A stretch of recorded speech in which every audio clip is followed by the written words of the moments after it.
Hello everyone, a beautiful good morning to all. I am Pooja and welcome back to my channel.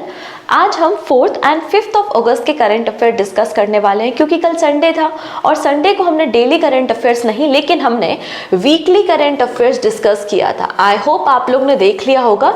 इसमें जो topic of discussions थे वो कौन कौन से थे। सबसे पहले हमने बात की थी इम्पॉर्टेंट डेज के बारे में, उसके बाद हमने डिस्कशन किया था इम्पॉर्टेंट पर्सन जो भी न्यूज़ में है उन पर। इसके अलावा गवर्नमेंट की जो भी स्कीम है, ऑनगोइंग स्कीम है, कुछ चेंजेस हुए हैं या फिर कोई अमेंडमेंट्स हुए हैं या फिर नई स्कीम्स को लॉन्च किया है, तो वो सारी बातें हमने डिस्कस की थी। और फिर 40 MCQ का एक क्विज था। सो आई होप आप लोग ने इस वीकली CA को अटेंड किया होगा। नहीं देखा तो कोई बात नहीं, जो वीकली करंट अफेयर्स वाली प्लेलिस्ट है उसमें आप जाकर इसको देख सकते हो। ओके, चलिए आज हम बात करेंगे 4th एंड 5th ऑफ अगस्त के सभी इंपॉर्टेंट करंट अफेयर्स को, और वीडियो के एंड में आपको एक क्वेश्चन ऑफ द डे भी मिलेगा जिसका आंसर आप मुझे कमेंट सेक्शन में दे सकते हैं। ओके, सो स्टार्ट कर लेते हैं। ये जो करंट अफेयर्स है ये सभी एग्जाम्स के लिए यूजफुल है, तो आप अपने फ्रेंड्स को रिकमेंड कर सकते हैं, चैनल की लिंक शेयर कर सकते हैं। पहली बार आए हैं तो चैनल को सब्सक्राइब भी कर सकते हैं जिससे अपकमिंग क्लासेस के नोटिफिकेशन आपको मिल सकें। सबसे पहले बात करते हैं कुछ इंपॉर्टेंट पर्सन जो न्यूज में है। तो पहले पर्सन न्यूज में है जिनका नाम है Shubhanshu Shukla. Shubhanshu Shukla of Indian Air Force selected as a primary gaganyatri for ISS mission. तो इंटरनेशनल स्पेस स्टेशन पर भेजने के लिए यहाँ पर 2 लोगों को सिलेक्ट किया गया है, ठीक है, और उन 2 लोगों में से किसी एक व्यक्ति को भेजा जाएगा इंटरनेशनल स्पेस स्टेशन में। तो यहाँ पर एक नाम आपको स्क्रीन पर देखने को मिल रहा है शुभांशु शुक्ला का। So Indian Space Research Organization has announced the name of the 2 Indian गगनयात्री या एस्ट्रोनॉट बोल सकते हैं गगनयात्री को, फॉर द फोर्थकमिंग या upcoming joint India and USA mission to the international space station. तो पहला नाम या प्राइमरी जो पर्सन या प्राइमरी जो गगनयात्री हैं उनका नाम क्या है? शुभांशु शुक्ला है, ग्रुप कैप्टन शुभांशु शुक्ला। और सेकेंड जो नाम है वो है group captain Prashanth Balakrishnan Nair as the backup gaganyatri. इनको सिलेक्ट किया गया है। अब 1 अगस्त से ट्रेनिंग स्टार्ट हुई है एंड ट्रेनिंग के बाद एक नाम सजेस्ट किया जाएगा जो कि गगनयात्री होंगे या एस्ट्रोनॉट होंगे जिनको इंटरनेशनल स्पेस स्टेशन पे भेजा जाएगा। ये नाम किसने अनाउंस किए हैं? तो नेशनल मिशन असाइनमेंट बोर्ड ने इसको अनाउंस किया है, मतलब इसरो ने इसको अनाउंस किया है, ठीक है। अब ये जो एग्रीमेंट है ना, ये एग्रीमेंट 2023 में साइन किया गया था। नासा का जो अपकमिंग मिशन है जिसका नाम है एक्सोम 4 मिशन, और इस मिशन में बेसिकली इंडिया के जो एस्ट्रोनॉट या गगनयात्री हैं वो इंटरनेशनल स्पेस स्टेशन पे जाएंगे, ठीक है। तो ये 2 नाम इंपॉर्टेंट है, आप इनका नाम याद रखेंगे। ग्रुप कैप्टन शुभांशु शुक्ला है और सेकेंड है ग्रुप कैप्टन प्रशांत बालाकृष्णन। इन दोनों का नाम सजेस्ट किया गया है एज अ गगनयात्री जो ISS मतलब इंटरनेशनल स्पेस स्टेशन पे जाएंगे। अगर हम बात करते हैं पहले इंडियन के बारे में जो कि स्पेस में गए थे, उनका नाम है Rakesh Sharma. Rakesh Sharma was the first Indian जो कि स्पेस में गए थे। कब? 3 अप्रैल 1984 को, ठीक है। और किससे गए थे? तो सोवियत यूनियन का एक रॉकेट था जिसका नाम है सोयुज T-11, उसकी मदद से ये स्पेस में जाने वाले पहले इंडियन आपको देखने को मिलेंगे। ये तो इंडियन की बात हो गई, लेकिन वर्ल्ड में तो कोई और होगा। बिल्कुल सही बात है, Yuri Gagarin. Yuri Gagarin of the Soviet union ये पहले ह्यूमन है या पहले पर्सन है जो कि स्पेस में गए थे 12 अप्रैल 1961 को। कब गए थे? 1961 में। जबकि राकेश शर्मा कब जा रहे हैं? 1984 में जा रहे हैं। चलिए अब बात करते हैं पहली फीमेल के बारे में जो स्पेस में गई थी। उनका नाम है वेलेंटीना तेरेस्कोवा। वेलेंटीना तेरेस्कोवा 1963 में गई थी। ये वोस्टॉक 6 रॉकेट की मदद से, वोस्टॉक 6 रॉकेट की मदद से, और ये भी आपको सोवियत यूनियन की देखने को मिलेंगी। तो ये पहली फीमेल है जो कि स्पेस में गई थी। तो पहले इंडियन अलग है, वर्ल्ड में फर्स्ट अलग है और पहली फीमेल अलग है, ठीक है। अब स्पेस स्टेशन क्या होता है? एक टाइप का स्पेस क्राफ्ट होता है जो अराउंड 400 किलोमीटर की हाइट पर ऑर्बिट करता रहता है, चक्कर लगाता रहता है। इसमें जो एस्ट्रोनॉट्स होते हैं उनको भेजा जाता है, वो कुछ दिनों तक, कुछ महीनों तक वहां पे स्टे करते हैं और स्टे करने के साथ साथ स्टडी करते हैं हमारे स्पेस की। तो इसे हम इंटरनेशनल स्पेस स्टेशन कहते हैं, ठीक है। अगर आप लोग करंट अफेयर्स कंटिन्यूसली फॉलो करते तो मैंने आपको सिखाया था कि नासा ने यहाँ पर जो कॉन्ट्रैक्ट दिया है वो स्पेस एक्स को को दिया है, स्पेस एक्स को कॉन्ट्रैक्ट दिया है कि 2030 तक ये जो इंटरनेशनल स्पेस स्टेशन ऑर्बिट हो रहा है उसको हम डी ऑर्बिट करेंगे और डी ऑर्बिट करने के बाद उसको पानी में मतलब समुद्र में गिरा देंगे। और इसके लिए पॉइंट नीमो को आइडेंटिफाई किया है।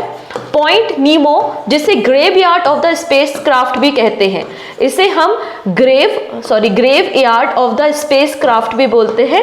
जो भी आपके मिशंस होते हैं जिनको आपको डिसकंटिन्यू करना होता है, स्पेस से पृथ्वी पर गिराना होता है, तो हम जनरली समुद्र में एक पॉइंट है जिसका नाम है पॉइंट नीमो, यहां पर जनरली इसको गिराने का काम करते हैं। क्लियर इतनी चीजें। अभी फिलहाल 2 स्पेस स्टेशन है जो फुली फंक्शनल हैं। कौन कौन से हैं? पहला है इंटरनेशनल स्पेस स्टेशन जो कि नासा और अलग अलग कंट्रीज का है। इसके अलावा एक है चाइनीज तिगोंग स्पेस स्टेशन, और रशिया भी बिल्ड करने जा रहा है अपना खुद का स्पेस स्टेशन, क्योंकि रशिया ने विड्रॉ कर लिया है कि 2024 के बाद वो इंटरनेशनल स्पेस स्टेशन का पार्ट नहीं होगा। डन। चलिए अगले पर्सन के बारे में बात करते हैं जिनका नाम है doctor Grinson George, appointed director of ICAR CMFRI। तो सबसे पहले तो यहाँ पे बात करते हैं CMFRI मतलब central marine fishery research institute. ठीक है, सेंट्रल मरीन फिशरी इंस्टीट्यूट जो कि एक संस्था है, एक बॉडी है Indian council of agriculture research की। Indian council of agriculture research एक ऑटोनोमस बॉडी है जो एग्रीकल्चर की फील्ड में, हॉर्टिकल्चर की फील्ड में डिफरेंट रिसर्च करती है, नया इनोवेशन करती है और ministry of agriculture and farmer welfare के अंदर काम करती। कई सारी यूनिवर्सिटी और इंस्टीट्यूट इसके अंदर आते हैं, उनमें से ही एक है central marine fishery research institute, और इसी के डायरेक्टर अपॉइंट हुए हैं डॉक्टर ग्रिनसन जॉर्ज। ठीक है, इसके पहले ये marine biodiversity and environment management division CMFRI में ही काम कर रहे थे, लेकिन अभी फिलहाल इनको डायरेक्टर बनाया गया है। चलिए ICAR के बारे में बात करते हैं। इसको पहले हम imperial council of agriculture research के नाम से जानते थे, एंड 1929 में इसका फॉर्मेशन हुआ था under the society registration act 1860, जिसका हेडक्वार्टर नई दिल्ली में है और बाद में इसकी रीनेमिंग कर दी गई। फिलहाल 102 ICAR इंस्टीट्यूट और 71 agriculture university across the country फैली हुई हैं जो इसके अंदर काम करती हैं। और ये जो central marine fishery research institute है, इसको गवर्नमेंट ऑफ इंडिया ने 1947 में 1947 में सेटअप किया था, और बाद में ये मिनिस्ट्री ऑफ एग्रीकल्चर के अंदर ICAR की फैमिली को इसने ज्वाइन कर लिया 1967 में। तो अब ये ICAR की है एक संस्था बन चुकी है और इसी के नए डायरेक्टर जनरल या डायरेक्टर अपॉइंट किए हैं। अब जब डायरेक्टर की बात आ रही है ना, तो यहाँ पर एक और न्यूज आ रही है कि जो BSF के डायरेक्टर जनरल थे उनको अपने पद से हटा दिया गया है, मतलब नितिन अग्रवाल जी। ठीक है, ऐसा क्यों किया गया? क्योंकि लगातार हम देख रहे हैं कि आपका जो जम्मू एरिया है वहां पर लगातार टेररिस्ट अटैक होते जा रहे हैं, और यहाँ पे बताया गया कि ये उतने अच्छे से कमांड नहीं ले पा रहा है या फिर BSF को हैंडल नहीं कर पा रहे, तो इनको अपने स्टेट वापस भेज दिया गया है। ठीक है, तो BSF director general and deputy director general इनको रिमूव किया गया है इमीडिएट इफेक्ट से। किसने ऑर्डर पास किए हैं? तो यूनियन होम मिनिस्ट्री ने ऑर्डर पास किए हैं। Union home ministry has remove the border security force BSF director general Nitin Agrawal और deputy special director general YB Khurania, इन दोनों को इमीडिएट इफेक्ट से हटाने का काम किया है।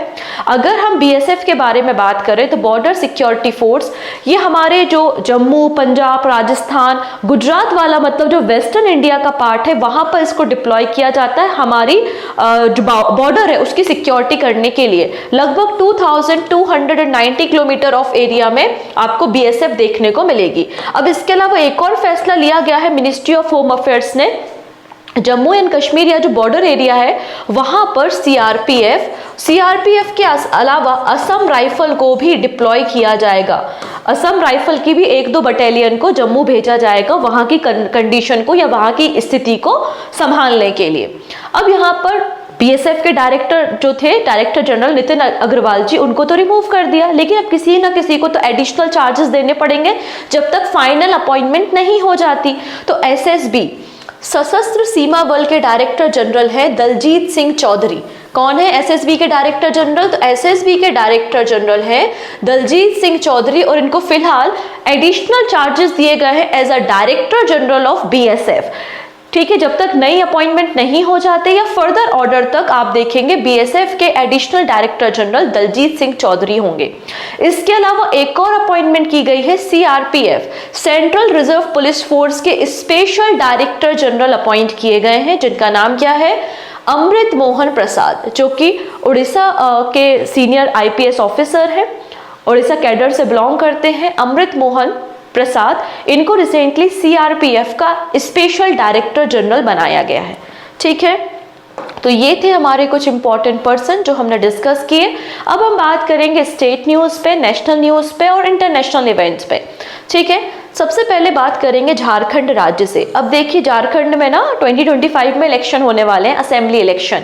तो असेंबली इलेक्शन जब किसी भी राज्य में होने वाले हैं, ना कि केवल झारखंड में, जब भी किसी भी राज्य में असेंबली इलेक्शन होते तो उसके पहले कई सारी स्कीम्स लॉन्च की जाती हैं। तो वैसे एक स्कीम यहाँ पर न्यूज़ में है।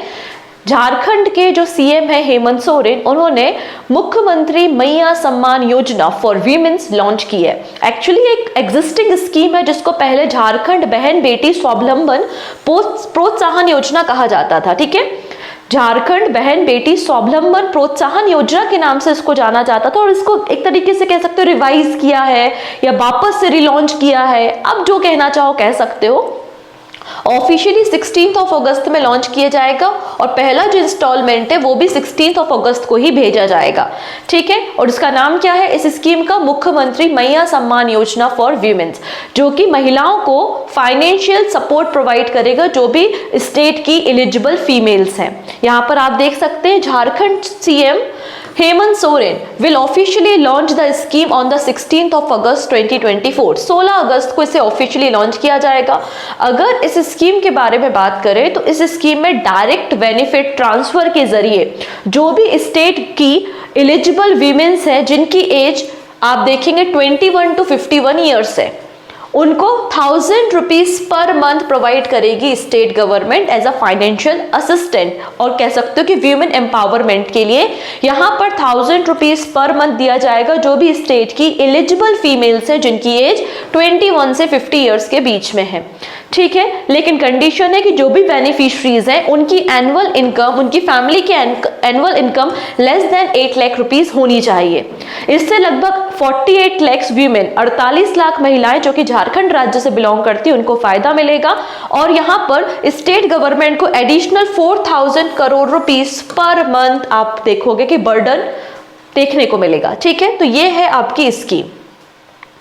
नेक्स्ट है government approved 8 national high speed road corridor worth rupees 50,000 crore rupees. तो यहाँ पर रिसेंटली कैबिनेट की मीटिंग हुई थी और कैबिनेट ने 8 new national high speed corridor को बिल्ड करने का अप्रूवल दे दिया है, जिसके लिए 50,000 करोड़ रुपए खर्चा किया जाएगा। ये जो पूरी रोड है वो 936 किलोमीटर की रोड आपको देखने को मिल जाएगी। अब एक कॉरिडोर की टोटल कॉस्ट तो हमने देख ली कि 50,000 करोड़ के अप्रोक्सीमेटली आपके कॉरिडोर की टोटल कॉस्ट है, और लगभग 936 किलोमीटर ऑफ रोड यहाँ पे कंस्ट्रक्ट की जाएगी और यहाँ पर 8 नए नेशनल हाई कॉरिडोर्स को, हाई स्पीड कॉरिडोर को डेवलप किया जाएगा। अगर आप ज्यादा डिटेल में जाना चाहते हैं तो आप इस चार्ट को देख सकते हैं।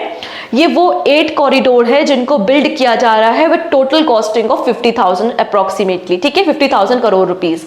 जैसे कि आगरा ग्वालियर आपका हाई स्पीड कॉरिडोर होगा, फिर आप देख सकते हैं खड़गपुर एंड मोरेगांव, फिर ऐसे ही आपको अदर देखने को मिलेंगे। तो इतना डीप नहीं बात करनी है। कितने अप्रूवल दिए हैं? 8 अप्रूवल दिए हैं। कितना रुपए है? 50,000 करोड़ रुपए है। कितनी रोड कंस्ट्रक्ट होगी तो आप बता दीजिएगा कि 936 किलोमीटर की रोड कंस्ट्रक्ट होगी। इतना डीप में आपको नहीं पढ़ना कि कौन सा हाईवे है। ठीक है, लेकिन यहाँ पर इन्होंने कुछ और डेटा भी रिवील किया है, रोड नेटवर्क इन इंडिया।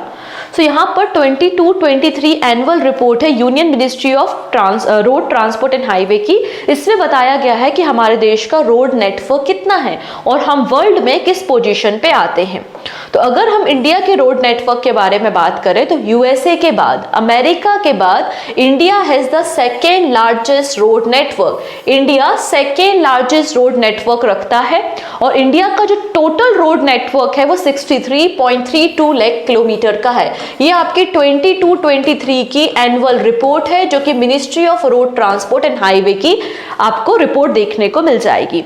इसके अलावा और क्या कहा गया है कि as of 31 March 2019 national highway हमारे पास पूरे जितने भी रोड नेटवर्क है ना, उसका नेशनल हाईवे कितना है, अप्रोक्सीमेटली 2.09% हमारे नेशनल हाईवेज हैं, फिर 2.84% हमारे स्टेट हाईवेज हैं।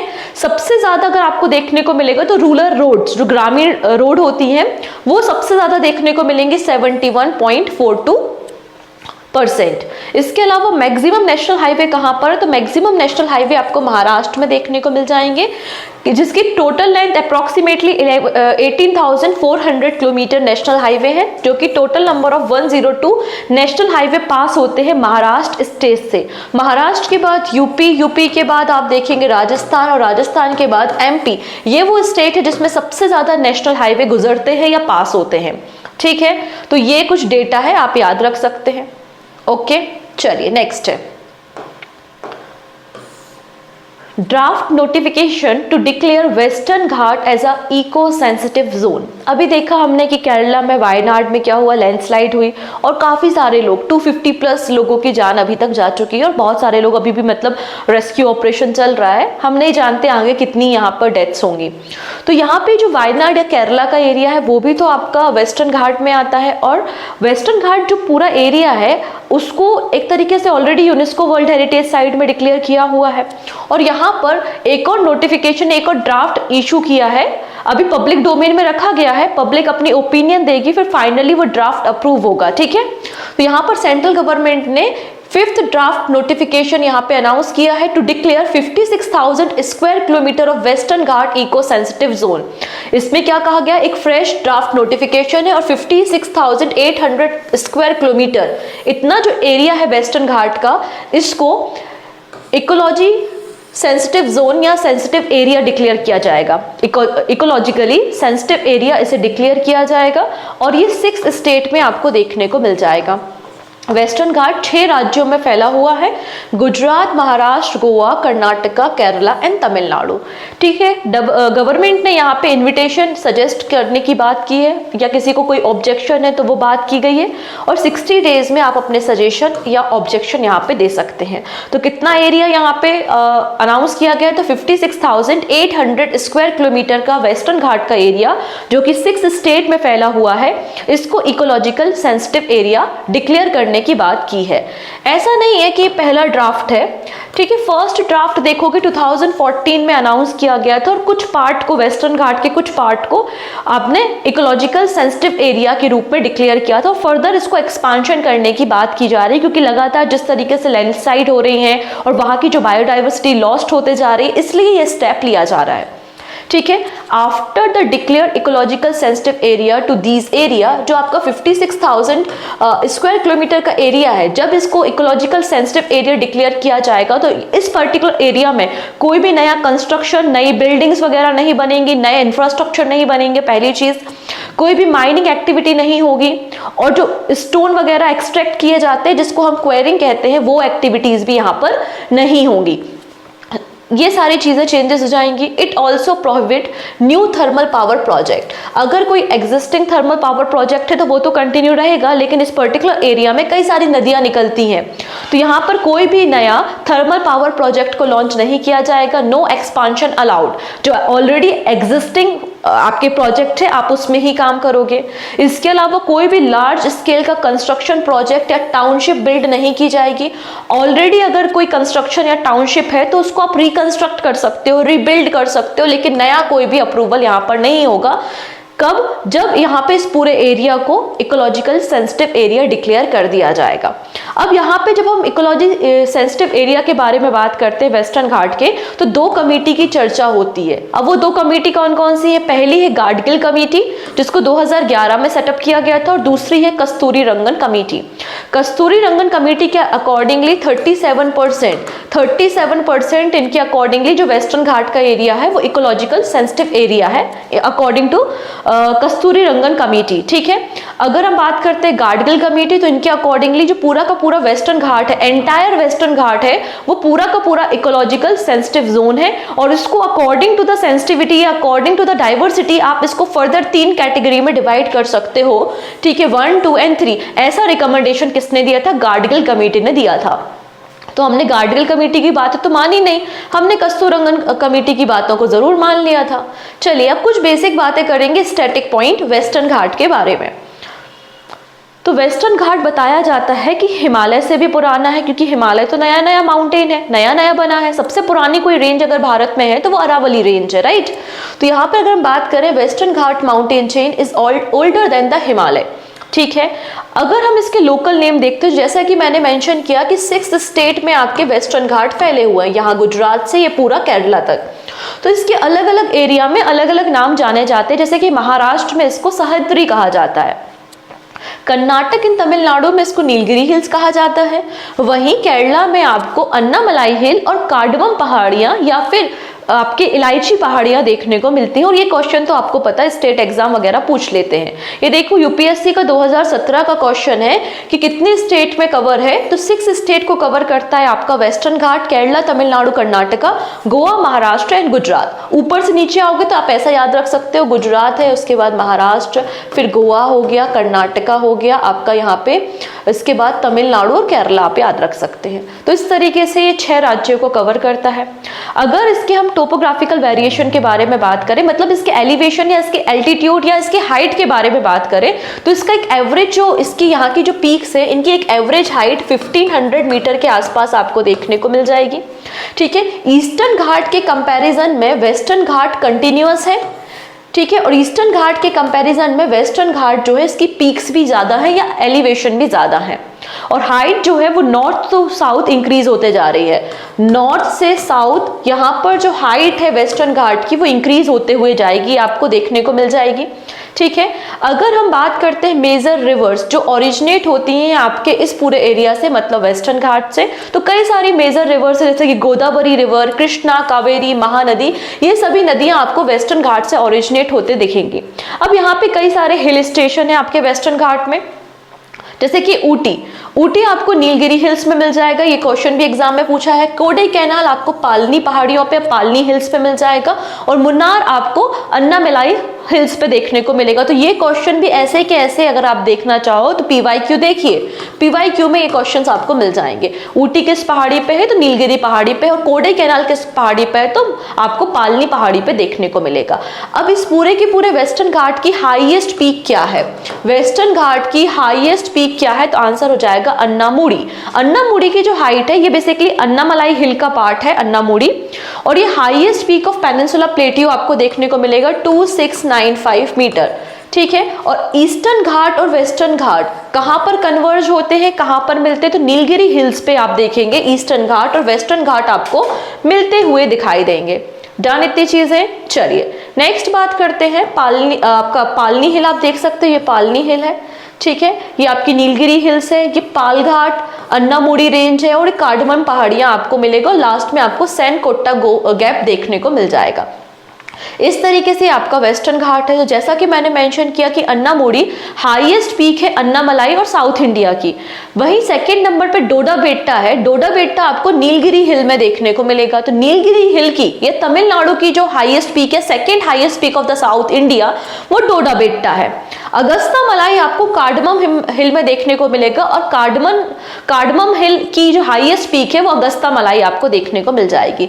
सिमिलर जब आप ईस्ट में जाओगे तो आपको ईस्टर्न घाट देखने को मिलेगा, जो काफी कटा फटा घाट है, नदियों के द्वारा इसे काट दिया गया है, क्योंकि नदियां तो यहीं पर आके बे ऑफ बंगाल से मिल रही हैं।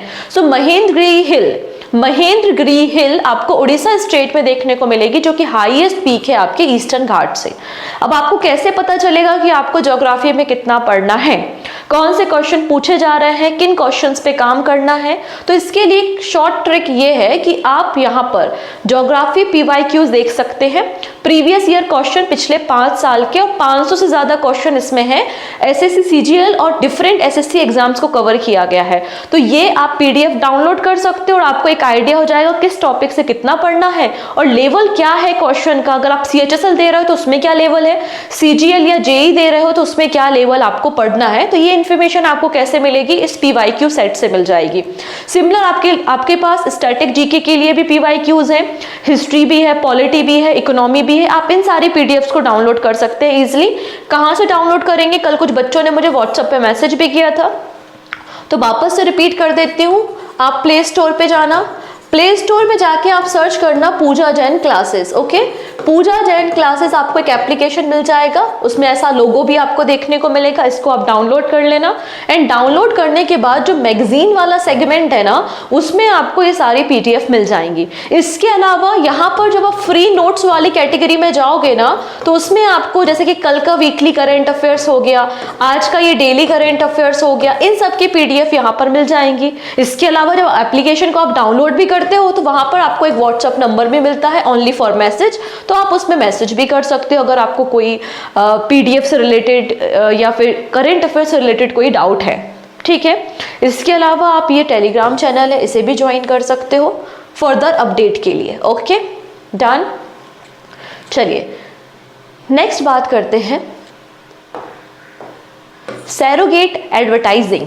अब ये क्या कहानी है, कई बार क्या करते हैं कि कोई ब्रांड, जैसे कि अब बैन है कि आप अल्कोहल या टबैको प्रोडक्ट्स को आप डायरेक्टली प्रमोट नहीं कर सकते, कि लोगों को इनकरेज नहीं कर सकते कि आपको अल्कोहल कंज्यूम करना चाहिए या टबैको कंज्यूम करना चाहिए। तो ऐसे में क्या करते हैं, जो बड़े बड़े ब्रांड होते हैं ना, वो दूसरे प्रोडक्ट की एडवर्टाइजमेंट करते हैं, लेकिन उनका जो मेन पर्पस होता है वो अपने मेन जो प्रोडक्ट है उसकी ही एडवर्टाइजमेंट करना। फॉर एग्जांपल बिमल पान मसाला किस लिए जाना जाता है आप सभी को भी पता है, लेकिन वो ऐड किसकी करते हैं, वो ऐड करते हैं बिमल इलायची की, क्योंकि डायरेक्टली हम यहाँ पर टबैको प्रोडक्ट की ऐड नहीं कर सकते ना।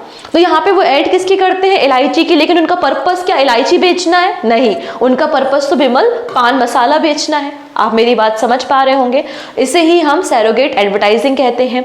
फॉर एग्जाम्पल किंगफिशर है, अब वो डायरेक्ट वहां पे लिकर नहीं बेचेगा, तो वो सोडा बेचेगा, और सोडा का बेचने का मकसद क्या है, किंगफिशर जो ब्रांड है उसकी एडवर्टाइजमेंट करना। इसको हम क्या कहते हैं, सैरोगेट एडवर्टाइजिंग कहते हैं।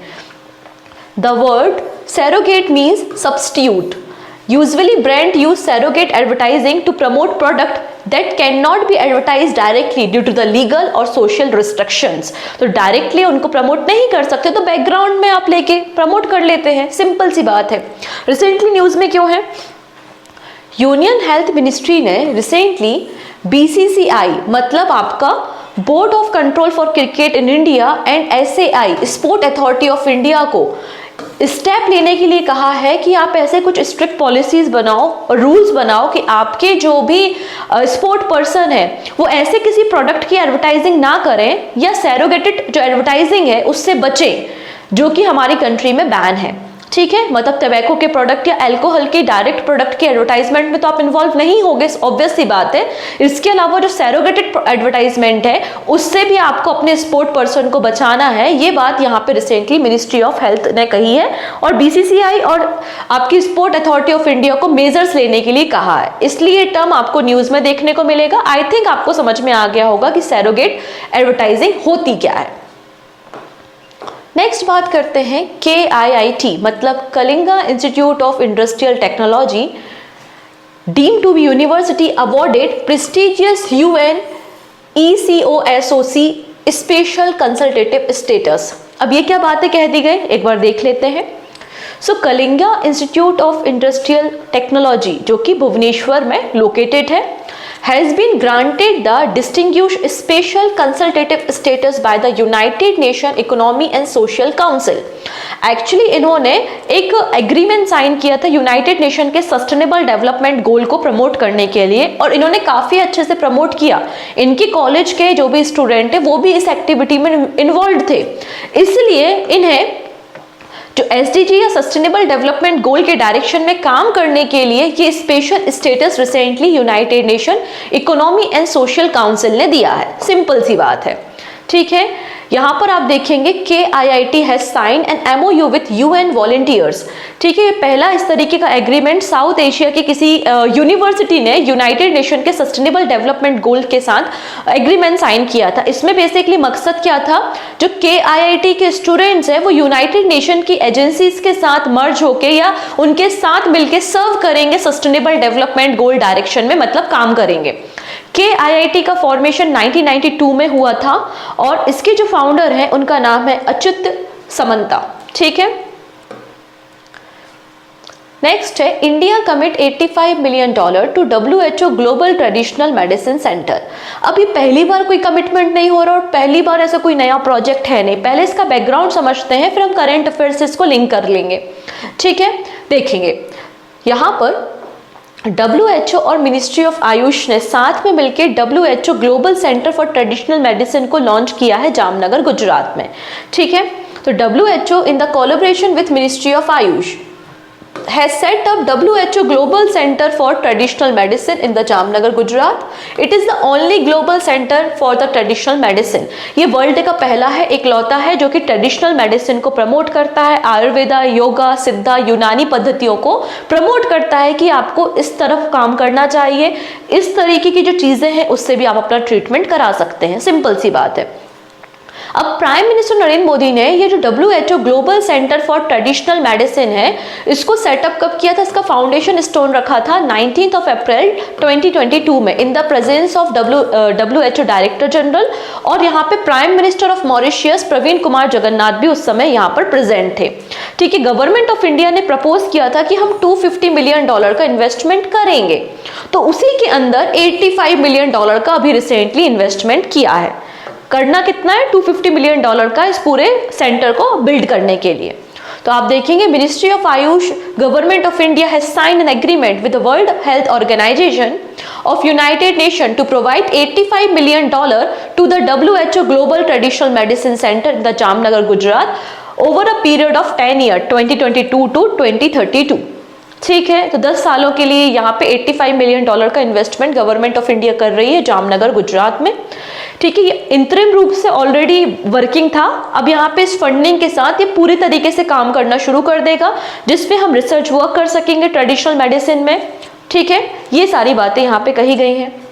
आई थिंक अब आपको एक क्लियर हो गया होगा। अब यहाँ पे आयुष मिनिस्ट्री के बारे में हम बात कर लेते हैं। मतलब है आयुर्वेदा, योगा एंड नेचुरोपैथी, यूनानी सिद्धा एंड होम्योपैथी, ये आयुष का फुल फॉर्म है और फुल फॉर्म ऑलरेडी एग्जाम में पूछा जा चुका है, तो भविष्य में भी पूछा जा सकता है। ये जो मिनिस्ट्री है, मिनिस्ट्री ऑफ आयुष, उसको गवर्नमेंट ऑफ इंडिया ने सेटअप किया था 9 नवंबर 2014 में। तो नई मिनिस्ट्री है ये, जिसका पर्पस आपको समझ में आ ही गया होगा कि ये जो आयुर्वेदा, योगा, सिद्धा, यूनानी है, इन सबको इसकी एजुकेशन को प्रमोट करना, रिसर्च वर्क को प्रमोट करना, ये इसका पर्पस है, ठीक है। Next, NCERT, national council of educational research and training, ये NCERT का फुल फॉर्म है, ठीक है। NCERT propose 10 bagless day for school student 6 to 8। तो यहाँ पे आपको पूरा जो एकेडमिक ईयर होता है उसमें 10 बैग फ्री डेज होंगे क्लास 6 से लेकर क्लास 8 तक के स्टूडेंट के लिए under the new education policy 2020।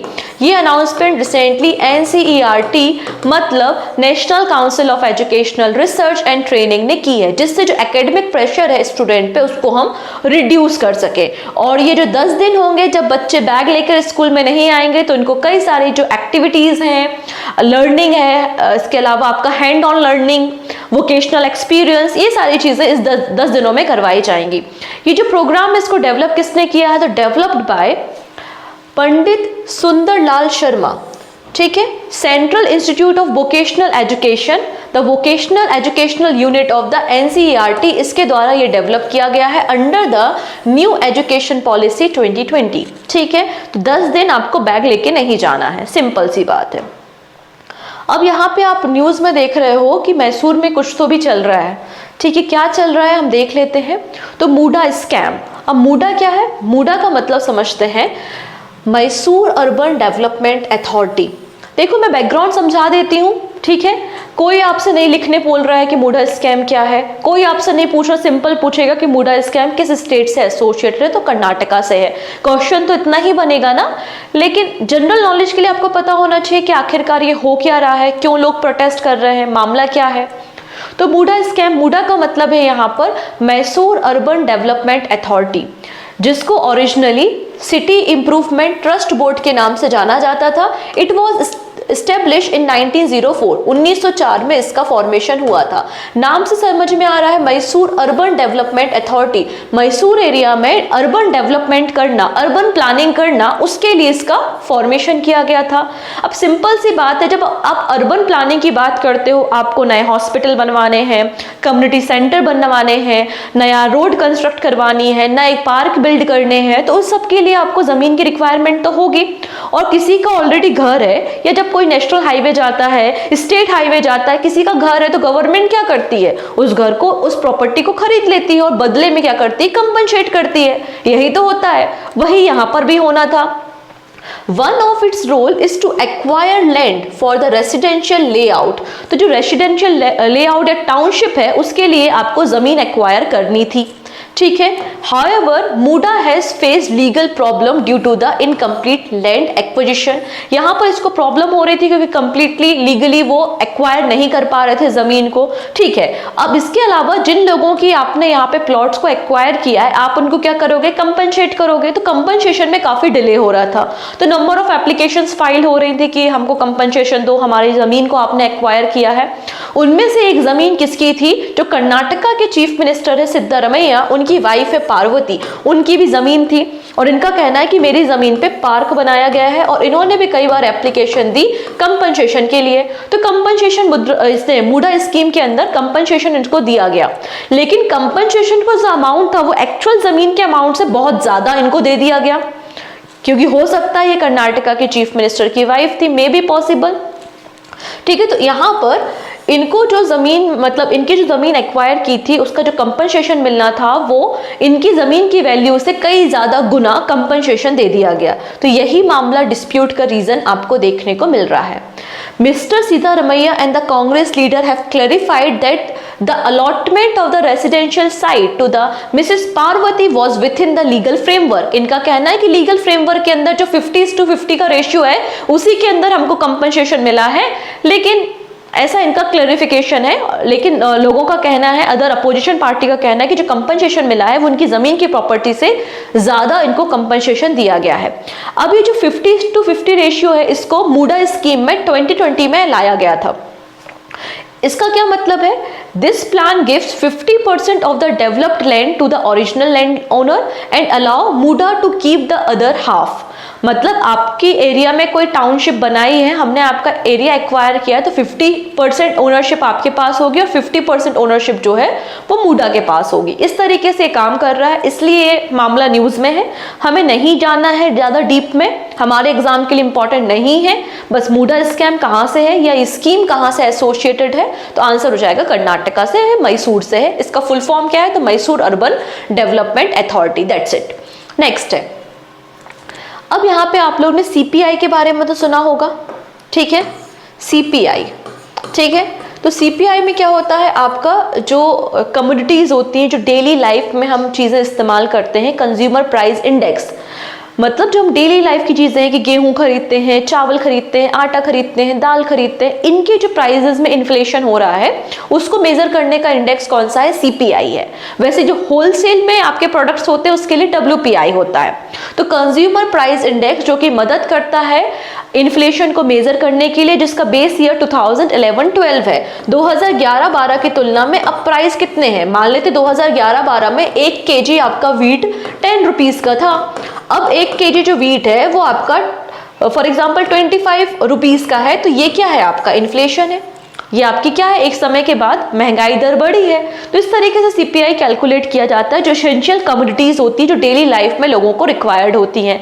और ये जो सीपीआई और डब्ल्यूपीआई इंडेक्सेस होते हैं, इनका इस्तेमाल आरबीआई और डिफरेंट जो गवर्नमेंट इंस्टीट्यूट्स और फाइनेंशियल इंस्टीट्यूट है वो अपनी पॉलिसीज को फॉर्मुलेट करने के लिए इसका इंडेक्स का इस्तेमाल करते हैं। आप लोगों ने देखा होगा कि जब आरबीआई की जब मॉनेटरी पॉलिसी कमेटी की मीटिंग होती है तो वो बताती है ना कितना इन्फ्लेशन रहेगा, कैसे बताती है, तो सीपीआई को ही तो वो एनालिसिस करती है और उसके बाद बताती है कितनी महंगाई दर होने वाली है। ठीक है, चलिए अभी हम इसको क्यों डिस्कस कर रहे हैं।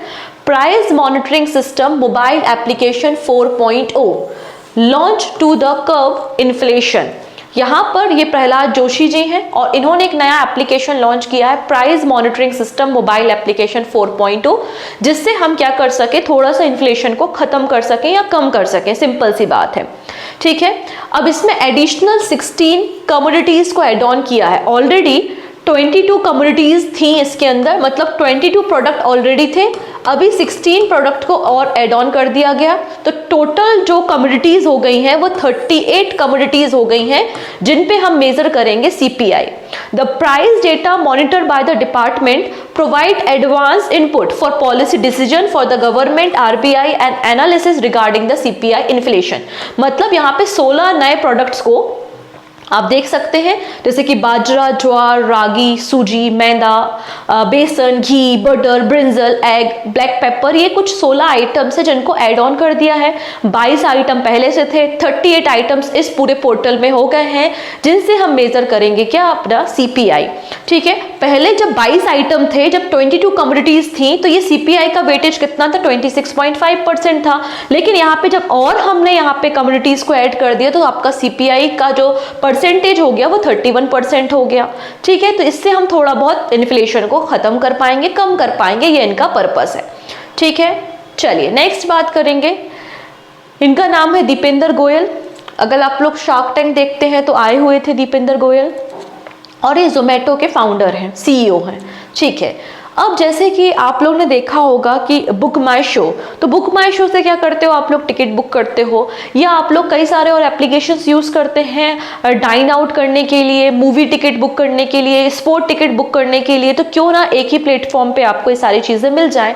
तो इस तरीके से जोमेटो ने एक नया फीचर इंट्रोड्यूस करने के बारे में बात कर रहा है जिसका नाम है going out market district app. तो Zomato to launch new app district to capture its going out market. Going out service का मतलब डाइनिंग सर्विस, मूवी है, कोई लाइव परफॉर्मेंस है, शॉपिंग है, एटसेट्रा। तो इस डिस्ट्रिक्ट एप्लीकेशन में ये सारी चीजें यहाँ पर देखने को मिल जाएंगी, जो कि एक तरीके से काउंटर या कंपटीशन दे रहा है बुक माई शो को। सिंपल सी बात है। तो एक one stop destination for various going out activities के लिए जोमेटो इस नए डिस्ट्रिक्ट एप्लीकेशन को लॉन्च कर रहा है, इसलिए आपको न्यूज में देखने को मिल जाएगा। लास्ट न्यूज आज की हम देख लेते हैं। Amazon Pay, Adyen and BillDesk obtain RBI cross border payment licence. तो यहाँ पर 3 हमारी पेमेंट कंपनीज हैं, एक तो अमेजॉन पे है, दूसरी आपकी नीदरलैंड बेस्ड कंपनी जिसका नाम है एडियन, और तीसरी मुंबई बेस्ड आपकी कंपनी है बिलडेस्क। इन तीनों को आरबीआई ने अप्रूवल दे दिया है कि आप क्रॉस बॉर्डर पेमेंट एग्रीगेटर की तरह काम कर सकते हैं। तो क्रॉस बॉर्डर पेमेंट एग्रीगेटर का मतलब है कि इससे आप रेमिटेंस रिसीव कर सकते हैं। इसके अलावा कोई अगर ग्लोबल फ्रीलांसर है, कोई विदेश में बैठा हुआ व्यक्ति भारत के लिए काम कर रहा है, या भारत में बैठा हुआ व्यक्ति विदेश के लिए काम कर रहा है, तो उसके लिए आपके जो ट्रांजेक्शन है आप वो कर सकते हैं। तो इससे ऐसा एस्टिमेशन है कि हमारा जो रेमिटेंस है और भी ज्यादा इंक्रीज होगा। इसलिए आरबीआई ने इन तीनों पेमेंट कंपनीज को as a payment aggregator licence दिया है कि आप क्रॉस बॉर्डर ट्रांजेक्शन्स के लिए अप्रूव होते हैं। यहाँ पर अकॉर्डिंग टू द इकोनॉमी सर्वे 2024 इसमें बताया गया है कि इंडिया का जो रेमिटेंस है 2025 में 2025 में इंडिया को $129 बिलियन रेमिटेंस रिसीव होगा। ये बात भी मेंशन की गई इकोनॉमी सर्वे में। And this is your final question of the day, what is the India's rank in the global agriculture export index. मैंने रिसेंटली ही डिस्कस किया था, फर्स्ट कंट्री भी बता देना कि सबसे ज्यादा, चलो सबसे ज्यादा किसका है, यूरोपियन यूनियन का फर्स्ट नंबर पे है। आप मुझे बस इंडिया का बता दो कि इंडिया की पोजीशन क्या है in the global agriculture export index में, 7, 8, 9 या 10, जो भी सही आंसर है आप कमेंट पे बता सकते हो। ठीक है, बाकी सारी बातें हम नेक्स्ट वीडियो में डिस्कस करेंगे। So thank you so much, take care and bye bye.